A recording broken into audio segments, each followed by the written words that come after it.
अस्सलामुअलैकुम। कैसे हैं आप सब लोग। उम्मीद करती हूँ आप सब लोग ठीक होंगे, खैरियत से होंगे। आज मैं आप लोगों को स्ट्रॉबेरी शेक बनाना सिखाऊंगी एक अलग अंदाज से।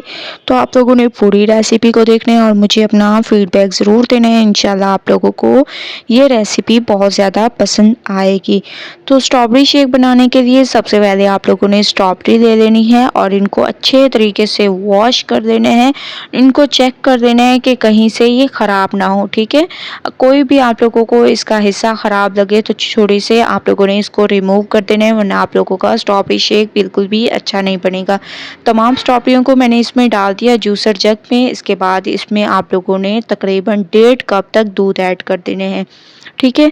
तो तकरीबन मैंने 1.5 कप तक इसमें दूध ऐड कर दिया। इसके बाद इसमें आप लोगों ने हस्बे ज़ायक़ा चीनी ऐड कर देनी है। मैं 2 चम्मच ऐड करूँगी, ठीक है। अपने हिसाब से आप लोग कम या ज़्यादा कर सकते हैं। इसके बाद इसको आप लोगों ने बहुत अच्छे तरीके से इसका शेक तैयार कर लेना है। तकरीबन 3 से 4 मिनट आप लोगों ने इसको बनाते रहना है ताकि एक अच्छा सा शेक हमारा तैयार हो जाए। तो माशाल्लाह से आप लोग देख रहे होंगे हमारा शेक बिल्कुल तैयार हो चुका है। अब छन्नी की मदद से इसको छान लेंगे। छानने का मकसद ये है कि जो इसमें बीज वगैरह होते हैं वो मुंह में आकर बहुत ज़्यादा अजीब लगते हैं। तो अगर आप लोग स्ट्रॉबेरी मिल्क शेक का असल मज़ा चाहते हैं तो छान कर इस्तेमाल किया करें। तो माशाल्लाह से मैंने इसको छान लिया।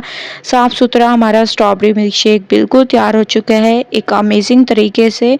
तो आप लोगों ने एक बार इस स्ट्रॉबेरी मिल्क शेक को ज़रूर ट्राई करना है। झटपट से ये हमारा शेक तैयार हो जाता है।